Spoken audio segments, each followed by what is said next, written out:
l'Institut Mines-Télécom, pour tutelle le ministère de l'économie et des finances. Et en tant que tel, dans sa mission, est inscrit le développement économique, donc des relations très étroites avec effectivement l'industrie. Donc il est indispensable que l'Institut Mines-Télécom participe à des salons ou des réunions telles que les Assises de l'industrie.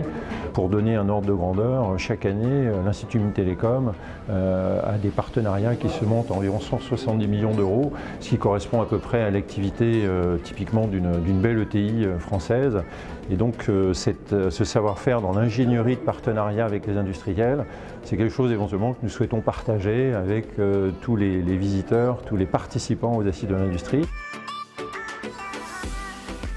Alors si effectivement aujourd'hui on est convaincu d'une ce qu'on pourrait appeler une renaissance industrielle, le besoin principal aujourd'hui de l'accompagnement de la transformation digitale de l'industrie, ce sont les talents.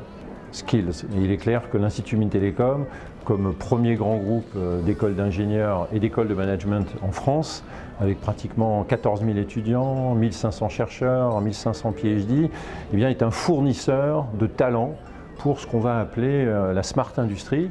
Toutes les activités de l'Institut Mines-Télécom en formation, en recherche et en innovation sont totalement dédiées à la transformation digitale de l'industrie. Vous avez 11 sites d'incubation qui sont répartis dans toute la France.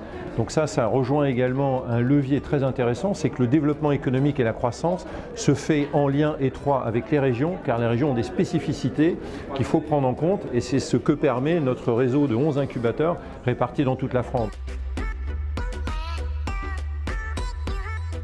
L'Institut du futur a bien dit que 85% des métiers de 2030 que feront les apprenants d'aujourd'hui n'existent pas. Alors, le premier déterminant, c'est la mondialisation. Le deuxième déterminant, eh bien, c'est la transformation digitale. Vous allez avoir, si vous voulez, des métiers qui pourront se comparer à des impresarios d'actifs immatériels, etc. Puisque ça, c'est pas prêt de changer, vu que les actifs immatériels sont liés au digital. Le troisième déterminant, c'est la transformation sociétale, écologique, énergétique. Ce sont des compétences qu'il va falloir intégrer désormais dans cette approche-là.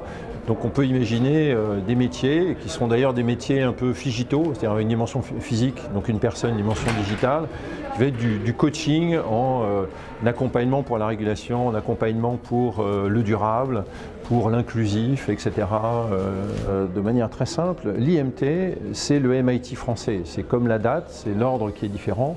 Donc effectivement, cette façon de voir l'Institut Mines-Télécom correspond tout à fait, si vous voulez, au positionnement de l'IMT comme un champion français de l'enseignement supérieur, avec un ADN très très fort tourné vers le développement économique et l'industrie, donc qui, pour terminer et conclure, justifie totalement son positionnement avec les assises donc de l'industrie aujourd'hui, et avec une dimension internationale, si vous voulez, qui va croissante, notamment en Europe, via l'axe franco-allemand, et beaucoup plus loin via des partenariats à l'international. Donc l'IMT, en résumé, c'est effectivement le MIT à la française.